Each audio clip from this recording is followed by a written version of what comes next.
Hello friends, இன்றைக்கி நம்ம சேனலில் ஒரு டேஸ்டியான பாஸ்தா ரெசிபி பார்க்கலாம். ஒரு பேனில் கொஞ்சமாக பட்டர் சேர்த்துக்கிறேன். அது கூட 5 பூண்டை பொடிசாக கட் பண்ணி சேர்த்துக்கிறேன். பூண்டு நல்லா புரிஞ்சதுக்கப்புறமா 2 பெரிய வெங்காயத்தை குட்டி குட்டியாக கட் பண்ணி சேர்த்துக்கலாம்.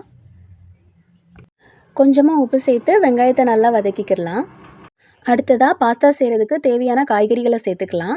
நான் கேப்சிகமும் ஸ்வீட் கார்னும் சேர்த்துருக்கேன். இது நல்லா வதங்கினதுக்கப்புறமா 2 தக்காளியை நான் மிக்ஸி ஜாரில் பேஸ்ட் மாதிரி அரைச்சி வச்சுருக்கேன். அதையும் சேர்த்துக்கிறேன்.